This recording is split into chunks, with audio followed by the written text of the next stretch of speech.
All right, time for another movie retrospective. This is a good one. This is kind of a crazy one this week. Phantom of the Paradise. Yes. 1974. Yeah. Directed by Brian De Palma. Old De Palma. Yeah. Here's the thing. I never saw this movie. Jenny showed it to me just the other night, and I was like, man, this fucker's awesome. Because I like musicals. Yeah. And this is kind of like, to me, this is like a 70s version of Repo the Genetic Opera, if you guys ever seen that one. Yeah. It's kind of like, it was considered to be like a really cool rock opera for the 70s. Yeah. You know what I mean? Like, same vein as Rocky Horror Picture Show. Yeah. But it was like Repo Genetic Opera of its day. Yeah. That was real cutting edge music back in the 70s, but it's aged real well. Real Bowie-esque stuff with Black Sabbath type stuff, and I don't think there was any disco, was there? Not that I can remember, but there's like some glam rock, some shit that looks kind of like gothy, like Cabinet of Dr. Caligari. 50s doo-wop. Yeah. There was 50s surf music. There's rock surf and roll, music surf music. Yeah. And it was about a dude who just gets fucked over by the record industry and becomes kind of like Phantom of the Opera in a certain way. That's why they call him Phantom of the Paradise. Everything is like a play on something in this movie. It's basically like Rocky Horror Picture Show crossed with Phantom of the Opera crossed with Faust with a little bit of Picture of Dorian Gray in there as well. Yeah. Also, Jessica Harper is in this a couple years before she was in Suspiria. Yeah. So I don't know if like Dario Argento saw this movie and was like, "Ooh, that's who I want to be Susie Bannion." Yeah, it was filmed well. The story was good. The tone is just right for a rock opera. The music was great. I really do love the music. Every song that plays, I'm like, man, I've heard this before. But no, not really. It's just that every song is well written, and it's written to sound familiar. Yeah. You could tell that there's even proto-goth in this slightly. There's one scene where one of the bands comes on and they're dressed all in black and white with that damn German impressionistic stuff in the back. What do they call that? German expressionism. Is that what it's called? German expressionism? Okay. It was like something out of Cabinet of Dr. Caligari. Yeah. Bauhaus used it a lot. Yeah, same kind of thing. Well, you know what's something that I didn't realize until I was reading a plot synopsis of this was that every single time you see the band, that's the same band. It's the same band. He's just changing the name and the look. Yeah, yeah. Like they start out as like a 50s doo-wop band, and then they're like a surf band like the Beach Boys. Then he like makes them into something. Then he makes them into this kind of glam rock type of shit. And then it becomes like goth. Yeah. Proto-goth. And I was like, oh yeah, I didn't even realize that like when I was watching band. it. Now, the funny thing about this movie is that I feel like it's one of those ones that, like, when it came out, people were like, it didn't get it, or just they thought it was stupid or whatever, which I guess happened to Rocky Horror Picture Show as well. The music was praised. Paul Williams, who was also in this movie as the villain, he did the score and everything like that. So the score of this was actually praised. I think it was nominated for some Oscars and maybe some Golden Globes or something like that. I don't know if it won. But people just thought the movie was weird and, like, incomprehensible, or they didn't really get it. But I feel like over the years, appreciation for it has really grown. I can see it's a little weird for 1974. I can see how 1974 audiences have been like, what the fuck is going on? I mean, even though it's a pretty straightforward story, I don't think the plot is not quite as, like, coherent as Rocky Horror Picture Show, I guess, because that was kind of more like a Universal monster like Frankenstein type of thing, whereas this is more like a Phantom of the Opera type of thing, like a more European kind of story. But basically, you got this songwriter, Winslow Leach, kind of a weedy, kind of nerdy guy. And he has written some songs. And Paul Williams, the evil record company executive of Death Records. Yeah, and if you don't know who Dead Bird and everything. If you don't know who Paul Williams is, I grew up seeing him on television. He was everywhere in the 70s. Yeah. Everywhere. The dude is like 5 feet tall, little blonde hair, if that. He might even be smaller. He might be the size of Danny DeVito, which I think he might be. Danny DeVito's probably like 4'10", isn't he? 4'11". Yeah, I'm not sure, but he might be that small. But he was a charming motherfucker, and he could write these songs. And back in the 70s, whenever you saw photographs of him, he was just dripping with women.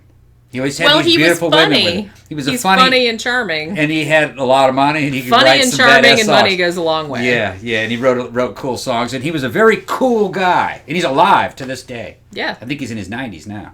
Maybe 80s. Yeah, gotta be. 80s probably. But live to this day. And I think he wrote most of this music. He did, yeah. He did all the score. Well, he knows how to write. He's a master songwriter. Really. Oh, yeah. He wrote a lot of pop songs that other people took credit for. Sure. Yeah, some of these pop, you would think, oh, man, yeah, Billy Idol wrote that or whatever. No, he wrote it. Yeah. Yeah. Yeah, he was one of those guys that was kind of like behind all the scenes. Yeah. He'd write your songs for you and make you famous. Yeah. And then he'd just turn up on celebrity exactly Hollywood Squares or whatever. Yeah. like he wasn't doing anything. Or he'd guest star on Fantasy Island. Yeah. Or the Love Boat. He did, didn't he? Yeah, the Love Boat, and shit like that. Like I said, he was everywhere in the 70s. Yeah, but everywhere. He was kind of like a secret player, big player behind the scenes in Hollywood and in the record industry, the music industry. Which, in a way, I think that's why he was cast. That was genius casting in this, making him essentially, the devil, because the whole thing is about a Faustian. It's like Faust, yeah. Bargain, and so he's like this evil record executive that runs Death Records, and he hears Winslow Leach performing some. Now Winslow Leach, he just works behind the scenes or whatever at this club. Yeah. And he hears him performing some songs, and he thinks they're great. Now, Winslow is like, oh, well, this is part of, a whole cantata, and I've got, a whole bunch of these songs and stuff like that. And so what ends up happening is that Paul Williams, whose character's name is Swan, he's like, oh, well, I'll totally help you out and produce those and everything, but really he steals all his music. And then he basically frames Winslow and sends him to Sing Sing. Doesn't he plant drugs on him or some shit like that? Yeah, which that was a little bit of a kind of a callback to what was Alexander Dumas? Was he wrote Man in the Iron Mask? No. The other one. Shit. I don't know. Now I'm fucking brains locked up. Been drinking. Not that much. No. It's I know. Alexander Dumas. What's his name? The Count of Monte Cristo. There you go. The Count of Monte Cristo. So there is that Count of Monte Cristo element where he breaks out of prison to get his revenge, but he doesn't do it in the way the Count does it. He actually does it in kind of like the way the Phantom of the Opera kind of does it eventually, but not really. He also gets enslaved. It's a good story. Well, one thing that happens to him, too, is that while he's in prison, don't they do, that experimental thing on... Yeah. They pull all his teeth out. And they give him, these metal teeth. Silver teeth. They turn him into a Frankenstein monster, yeah, basically. And then, while he's escaping from jail and while he's breaking into Death Records and stuff like that, this, ridiculous set of circumstances happen. He gets smushed in a record press. Loses his voice. He loses his voice. All this other kind of shit happens, so he's, all deformed. So he has to go the Phantom of the Opera route, and he puts on this silver, very iconic silver mask that looks kind of like a bird, I guess. Yeah, and then with his silver teeth sticking out. And then the fucking dude, the devil, the guy who owns Death Records, puts on kind of an amplifier and a microphone and hooks him up and gives him kind of a cybernetic voice. Yeah, with a lot of distortion in it. So the way he sings is fucking crazy, kind of industrial, It's a good idea. And I have to say, too, it's obviously we're talking about Jessica Harper's character. Now, before all of this horrible shit, happens to Winslow, while Winslow still thinks that Swan has his best interests at heart and that he's going to give him money to buy all these songs and everything like that. But when he comes back to Death Records, he finds that Swan is auditioning all these girls, for this musical or the cantata that he's going to perform, to open his club, the Paradise. And he hasn't told Winslow about any of this. So Winslow's kind of upset, but he gets to talking to Jessica Harper's character, and whose name is Phoenix. And when she sings, when she tries out, Winslow determines, he's well, she's the only one that's going to sing my material. So that's very Phantom of the Opera, where it's he only wanted that one woman to sing his stuff, and anybody else that did it was going to die. So there was that whole aspect also. I love, and like I said, it's another kind of similarity to Rocky Horror Picture Show, is when they have one of the later bands, I think they're called the Undeads, when they go the goth glam kind of route. He wants to get this band together to sing some of the songs. And for the lead singer, because he says, oh yeah, we're going to let Phoenix, the girl, we're going to let her be the lead, but then he sticks her in the back as the background singer.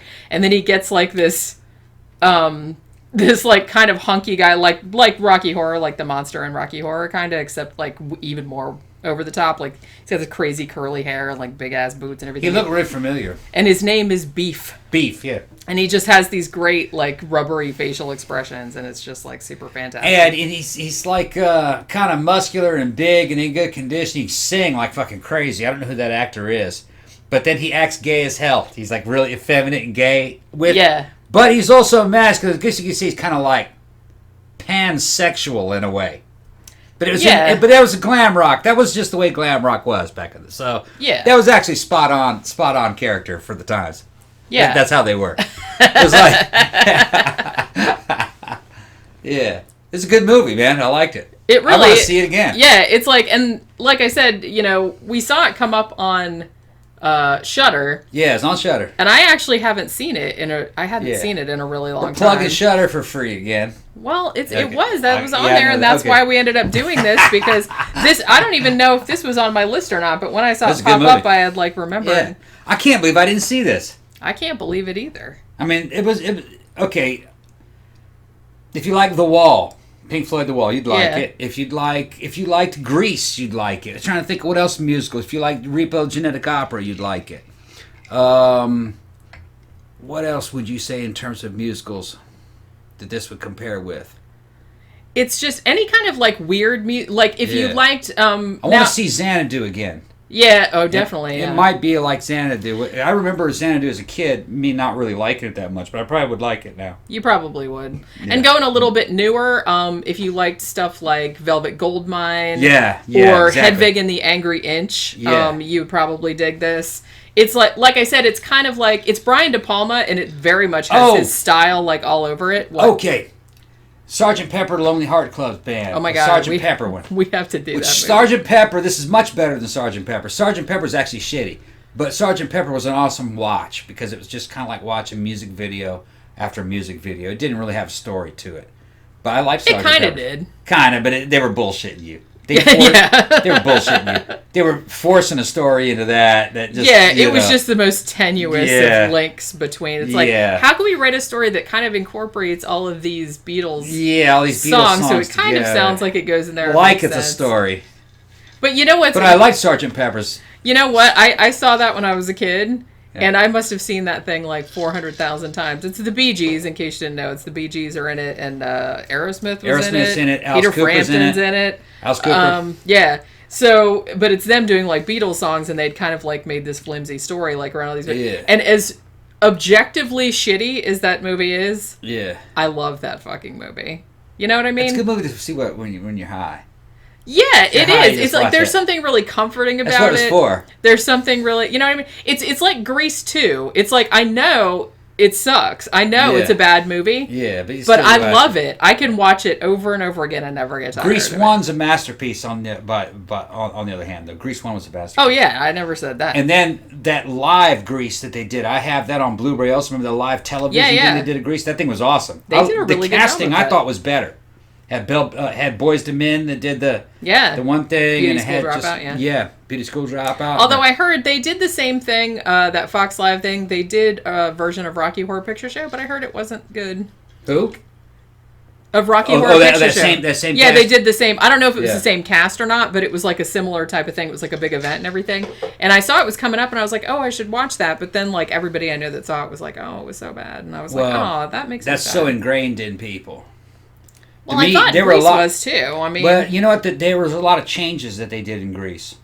But well, true. But the changes made sense. Grease the movie is a lot less sleazy. Than the original stage musical was. But the TV version, the casting I thought was better because Daddy in the movie, of course, was what's his name? Scientology guy. John Travolta. But if you look at John Travolta's throwing his weight around like he's a thug. But if you look at John, there's nothing to him. Yeah. He's a scarecrow, But they cast a new guy, the new Danny, on there, and Danny, he did look like he could throw his fists. You know what I mean? I kind of feel like the guy. You know what would have been good? I feel like I think John Travolta. I like John Travolta in Grease, but I feel like he sang well. Yeah, he's a great singer and he's a great dancer. Oh yeah, and I like him in the movie. I'm not saying that, but in a way, I almost wonder if it would have been like if the guy that played Kenickie played him. It would have made more sense to me. Kenickie I love should have that had guy. the Danny role. That's what I'm saying. What if that had happened? Yeah. It might not have worked out. I don't know. Supposed to be Kaneki that actually did the race, but John changed that up. Because he's like, no, I have to do everything. Star, right? I have to do everything in the movie. Oh, me. Mm-hmm. That sounds about right. It made more sense, though, in the movie. True. Like I said, they made a lot of changes. They took a lot of musical numbers out and stuff like that. For the musical, it was an all-star cast, basically. Every member in the cast was a major, you know what I mean? They had like a feature cameo. Yeah. But for the movie, you had to streamline that down into main characters and supporting characters. Yeah. You know what I mean? It doesn't. The stage is not the same as film. Well, yeah. So I understand why they did. Like I said, you have to make change from format to format. I mean, we talk about that a lot, especially when something's being adapted from a book to a movie. It's like shit's not going to work. Same with a stage musical. Yeah, it's not going to work the same. Right. And it's just like a different format. Yeah. You know, that's what happens. But yeah, Phantom of the Paradise. Like some couple little fun facts about it. Did you know one of the set dresser on this movie was Sissy Spacek? Oh, okay. Who would 2 years later be in Brian De Palma's Carrie. Yeah. So, you know. I always thought she was just cute for some weird reason, you know what I mean? She is. Just cute as hell. There wasn't really anything you could really point out other than she was little and skinny, but kind of pretty face. But I've always kind of liked... Kind of ghostly girl. I'm kind of more interested in interesting looking people than pretty looking people. You know what I mean? Because sometimes... like, you know, because I watch a lot of horror movies and stuff, and, like, sometimes I watch a lot of ones that, like, went, you know, direct to Netflix or direct, because some of them are good, but some of them not so much, or they're just generic. I feel like a lot of the actresses, and actors, too, that are, like, in there, that are, like, in their 20s and stuff, I can't tell one from the other. Well, just because, I don't know if it's just because that's the specific look that they go for, because that's, like, what's good looking now, or if they all go to the same plastic surgeon, or what. But it's, like, a lot of them, I'm just like, well, okay, now, which blonde chick is this now? It's like, you know what I mean? They're interchangeable. So I always kind of like people that are, like, attractive, but also kind of weird looking. Yeah. Because they're more distinctive. You know immediately who that is. Although there are some classically beautiful women to me that just kind of have stood out as being the greats of all times. Oh yeah. If you ask me, in the history of people that have been photographed and recorded of how they look, probably the best looking woman of all time, I'm going to say, was probably Barbara Eden. She was a very good looking woman. That's just my taste. You know what I mean? Like, if you were to say which one of these is probably the best looking, and then there are a lot of good looking women. Well, there are. The differences between them all is really just preference or what your opinion is. Yeah. You know, so that's not an absolute. You know what I mean? But to me, I would say, although you could almost say that, and Hollywood recognized this too. Elizabeth Montgomery was close to that. Yeah. You know what I mean? And they were competitors on two different channels at that time to get people to watch Bewitched and I Dream of Jeannie. They did kind of pick women that kind of looked kind of similar in a way. Yeah, they were because that good was looking. Yeah, because that was kind of like what was hot. What was then. hot that time. Yeah. I would still probably say some people would go, well, of course. Damn, what's her name? The blonde bombshell of all times. Marilyn Monroe. Marilyn Monroe. That's right. People can say Marilyn Monroe, but I don't really see much. I don't see what they're talking about. I mean, she's not an ugly woman, but she's not. Sometimes too, I think you had to see them in action back in those days. Because sometimes, they photographed well and stuff, but I think a lot of what made her attractive was her persona, like in movies and things like that. I think that was what people, and I think that kind of came across with maybe somebody like Betty Page or somebody like that, who, like, if you look at her, it's like, she's not beautiful, but in the context of the time, I think Betty Page is beautiful, but in the context of the time, just because she was so fresh-faced, she was like girl next door. She was beautiful, but not unobtainable. And there was something like kind of charming about her too. Like she was always kind of smiling and she always looked happy. So I think that it's not just how somebody looks. Yeah. It's sometimes, you know what I mean? I'd probably say that I'd still probably have to say Barbara Eden probably had it all though. What's weird? It's like, and I don't know why I just thought of this out of random, because I've seen a lot of like kind of, attractive women in movies and stuff like that. But for some reason, one of the most like ridiculously beautiful women is Bella Johnny. And especially in the Nosferatu remake. Oh, okay, yeah. When I saw that movie, and also Possession, like when I'm like, oh my, I'm like, just stop it. She's like it's ridiculous. Like, she's like perfect. She is like a perfect. Well, she's perfect. That girl that girl that you pointed out to me from The Tenant. What was her name? That actress with the big glasses. Yeah, that's her. That's her. Same one. Yeah. Okay. Yeah. Then we agree. She was pretty stunning. Yeah, So and like I said, and even in The Tenant, like she kind of had the frizzy hair and the big glasses. You couldn't really see her. Right. Like when you see her, that same one, in her full thing, like in Nosferatu and stuff, you're like, holy shit, she's gorgeous. Very different from, say, Barbara Eden. Yeah. Different style and everything, but I can understand. Yeah, they both had impact. Yeah. Yeah. Also, the woman that played Morticia Addams on the original. Yeah. Okay. All right. I thought she was, when I was a kid, I thought she was the most beautiful woman that ever existed. Although you Yvonne DiCarlo. Now we're talking about women. We got to get back to this. Well, speaking of women, getting back to Phantom of the Paradise, Jessica Harper is in this, who I think is also quite beautiful. And like I said, I'm interested if Dario Argento saw her in this and wanted to put her in Suspiria, because she has this real... quality about her that I think Dario wanted as well, because, you know, in Suspiria he wanted to be like Snow White and everything. She has this real doe-eyed innocence to, like, you want to protect her. You immediately want to, like, protect her. She's just that kind of, she just, like, radiates that kind of thing. And she definitely does in this too. So I think she's kind of, like, perfectly cast. She's got these big, huge eyes and, you know, just that sweet looking face. And so I think she was, like, really well cast in this too. So I mentioned the Sissy Spacek thing. That's how we got off on that whole thing. Yeah. So this movie, like I said, it got released in the U.S. on Halloween of 1974 and promptly flopped. Like I said, I don't think they got it. Now, He was ahead of his time. Yeah, a lot of movies are. I mean, shit, man, John Carpenter's The Thing flopped too when it came out. So I'm going to go back and kick. People didn't know how to movie back then. I'm going to go back and kick 1982's ass. 81, wasn't that? 81, 82. Or maybe it was 82. I can't remember. A lot of great movies flopped. I mean, they're just because well, people aren't ready for them. Well, the thing is, it's like sometimes a movie comes out and it's like everyone just immediately recognizes that was a great movie. Yeah, like Star Wars, New Hope. Mad Max Fury Road. Yeah. More recently. Everybody, like pretty much 99% of people like, yeah, that was fucking awesome. Some people hate that movie, you know what I mean?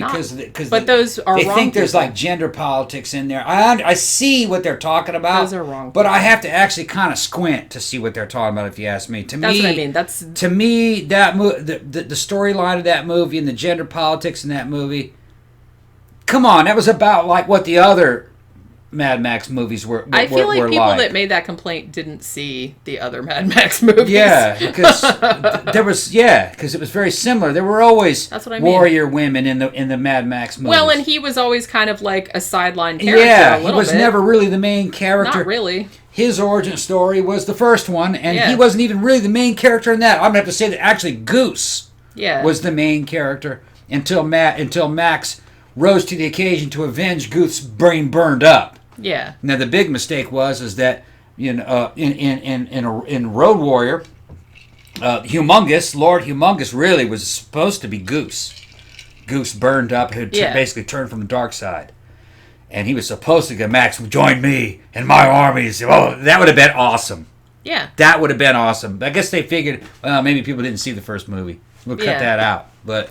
But like I said, like those movies are much deeper than people think they are. Not so much Thunderdome. Even though I'm not going to shit on Thunderdome. It is a Hollywood movie. It's got a Hollywood tone to it. I still like it, but really, Road Warrior is deeper than a lot of people think it is. There's a lot of subliminal messaging in Road Warrior. Yeah. But, the point I was trying to make is that sometimes movies come out where people recognize their greatness immediately. Indiana Jones, or Raiders of the Lost Ark, rather, Back to the Future, stuff like that. But then there's some movies like The Thing, like some that are maybe like not like a little weirder. Escape from New York. It took a while for people to get Escape from New York. So I think that, but eventually people kind of catch up to it. So sometimes I think they're kind of ahead of their time. This one I think maybe was too. I think there was a lot of kind of shit, like some like parody kind of stuff going on in it, and like all these sort of references to older works, and I feel like people just didn't get it. And Brian De Palma was a little bit out there anyway, even though he kind of got really successful later on. Like he had his own style, which was sort of Hitchcockian. But I'm gonna talk to my gun freaks real quick. In this movie, a weird ass American gun makes a cameo. The fucking the Phantom, when he shows up at one time towards the end, tries to get his revenge with a weird ass fucking gun. I don't know what it's called, but it was an American 45 semi-auto blowback operated carbine, I guess we would call it. It was like a Mac 10, but it was a tubular body mounted inside a wooden stock, kind of like a rising submachine gun, World War II, kind of like that. But it had a cone flash suppressor on it and a damn fucking optics on the top. It's a scope. It was a bizarre, crazy ass thing. If you can ID, I used to know the name of it, but I forgot. If you could ID that thing, drop a comment in the comment section of what gun that was. Hokiest fucking gun of all times. They're supposed to be pretty good, pretty reliable, heavy. Probably originally like a blowback submachine gun, like a Mac 10, but it was converted to semi-auto. That's enough of the gun shit. I know we got fans that love that shit. If I remember correctly, it had cooling fins cut into the chamber end of the barrel. Inside a wooden stock, it was just a bizarre ass fucking gun. He tries to assassinate somebody, misses the shot, and hits the priest instead. You'll see it. I mean, I mean, everything about this. I mean, specifically, they probably wanted 45 that because carbine. Because it was like over the top. Everything about this is over the top, like I said. Now, what I thought was weird, and what I was kind of getting at with it flopping and people not appreciating it. Weirdly enough, there was one market where even back in 1974, it did really well, and that was in Winnipeg, Manitoba, Canada. For some reason, people there fucking loved it. It opened on December 26th, 1974, and it played in the movie theaters in Winnipeg for 4 months, and the soundtrack album went gold. It's like they had good taste. I'm just gonna say they had good taste. Just that one place, isn't that funny? It's like I wonder what was going on in Winnipeg at the time, where everyone was like, "Oh yeah, this is it right here." How much you want to bet there was nowhere else? How much you want to bet there was like a bunch of like fans of fucking musicals and like what was the name of it? Rocky Horror. Yeah. How much you want to bet it did a Rocky Horror thing? Well, it where did they just because kept watching it over and over again. Well, yeah, because like I said, it played for 4 months, and they Right. said even like periodically after that, like in the 90s, they brought it back into theaters, and it was like really successful. In the 2000s, they brought it back into theaters, and it was really successful. The music's gold. They showed it in IMAX. Yeah, the music is good. amazing, and like I said, even at the time, even people that didn't care for the movie. The soundtrack did pretty well, and the soundtrack was also up for Academy Awards and stuff like that. So people did recognize that the music was great, which it is. If you like 70s Bowie and 70s Black Sabbath, any kind of glam, any kind of like that. And like I said, it's just ridiculous. It's over the top. It just has this really awesome, kind of an Iggy Pop vibe to some of the songs. Yeah, just like, and it's like I said, really ahead of its time, and especially if you like any kind of like Rocky Horror, any kind of like weird musicals, like I said, like Hedwig or anything like that. You would probably really, really dig this if you haven't seen it. I want to see this bitch again. I want to see it drunk. we weren't drunk when we watched this the first time. I thought we probably were. Yeah. I mean, I couldn't have been that drunk. I was only about halfway. I was like, I couldn't have been that drunk because I like remember it really well. Yeah. If I'm too drunk, I'm just like, did I even watch the end of that movie? That's a good thing about a good musical is that they're rewatchable. Oh yeah. We pop in Grease every now and then. I never get tired drunk and just listen to Grease. And then she goes, let Grease 2 play. I said, okay, I'll put that on. Because we have both of them. Yeah. And then he's like I said, I know it sucks. And in a way, when we were watching Phantom of the Paradise and we were talking about Sgt. Pepper's Lonely Hearts Club Band, which was directed by Robert Stigwood, by the way, which I saw a million times when I was growing up. And I told him, I was like, and I think I was a little bit drunk at this point, but I was like, we need to buy that bitch on Blu-ray too. If they have it on Blu-ray, I don't know. Yeah, but it's a terrible movie. Terrible. I know it's a terrible movie. Terrible, but it's a good collection of videos. Yeah. Basically they're music videos of Beatles cover songs by 70s hits. Yeah. By 70s bands. It's got Aerosmith singing Come Together in it. That's right. It's fucking great. Alice Cooper's on it. Alice Cooper's in there. Yeah. I liked that one. Well, the Bee Gees are the main characters. Yeah. The characters. They're Sgt. Pepper's Lonely Hearts Club Band. Whatever that is. It doesn't make any sense. No, it doesn't. But like I said, Mr. Mustard and shit. Yeah, it's seriously just like, fucking. Don't try to think. Just watch it. Take some acid and watch the shit. Don't think about it. You will have a wonderful time. Sgt. It's just Pepper's. like, because, it's Beatles music, so it's good. You can't mess it up. Can't mess the shit up. You know every one of those songs. Yeah. And they just show you some weird-ass imagery, and they try to make those songs into a story. Yeah. And George Burns is in it. George Burns is in it as God. He's always He's not God. I'm going to say, no, that motherfucker's God. He's always Mr. God. Kite, I Okay. think. All He's right. supposed as in He always played being for the benefit Burns of. always, to me, is always God. Well, When I because he die, was in Oh he was God. in Oh God. Every time I see George Burns, when I go to heaven and die, It better be George Burns. God will take the form of George Burns to speak to me. Probably everybody that grew up in the same era that we grew up and watched the same Yeah. TV as us. I kind of feel like, Yeah, God's George gonna Burns be is George God. Burns. People younger than us, I think God will probably be Morgan Freeman. Morgan Freeman will be God. But will be God for millennials and on, but I think Generation X and before. I think it's gonna be George Burns is God. because we were right at the end of it because Yeah. George Burns was in his 90s when we were watching TV. Yeah. But so And he smoked a cigar, got big ass ears. and he lived for such a long time. Dude was like 100-something years old, wasn't he? or at think least he in almost- his late 90s. I think he almost made it to Almost 100. made it to 100, yeah. Yeah, I think he was 99. They'd put him up on the Tonight Show, and he'd lose track of what was going on, and they'd have to clap track and laugh track his ass off the stage. Because he was, alright. yeah, okay, enough of George. Okay. Yeah, you had to watch it with George because he couldn't keep his shit together those last 2 or 3 years. Well, shit, man. But I said, he was 90-something years old. that's what I mean. You get to 99 years old, I think you've earned your right to just not know what the fuck is They'd going always had him ever. on his birthday. That's right. I Yep. forgot all about that. Johnny Carson would have him on for birthday. You know what's funny? And if you kids didn't grow up with Johnny Carson, the Tonight Show with Johnny Carson, that show, there's something about that show will stand for the test of time, and that's a talk show. Well, and And he was the lord of Hollywood in those days. You know what's interesting is that when on our matinee show last year when we were talking about the movie I Am Mother, significantly the daughter character in that watches old Johnny Carson shows on her thing. Johnny Carson. They never explain why really, but Johnny Carson was basically the Grand Moff Tarkin of fucking Hollywood. If he said you were good, then you were good and you made it. If he said you sucked, you would never make it in fucking Hollywood. He ran that show. He probably did. I think he did. He was just like that little person that's behind the glass wall in that Mulholland Drive. Yeah, he was Oz. That runs everything. He was Oz. Yeah, or like the man behind the curtain. Yeah, he was like that. Yeah. But yeah, okay, so this was so fucking all over the place. Oh well. It's all right. But yeah, well, this is a musical, so we can take liberties. Yeah, okay. That's his story. Makes sense. Stick into it. Yeah. So Phantom of the Paradise, like I said, if you're into weird musicals, if you're into Rocky Horror and you haven't seen this, if you're into early Brian De Palma, this is kind of a little bit weird for him, but not that weird, I guess. He had some. He was a strong director. Yeah, he had some pretty crazy shit out there. But yeah, check it out. It's on Shudder at the moment, and that will do it for this latest version of the retrospective. Are we not going to do the ending plugs. shit? They know how to get a hold of us. All right. So, like I said, Patreon, blah blah blah. You guys know that we're not going to do it anymore because you guys have. Yeah, fuck out of here. You guys know the show. So. The end.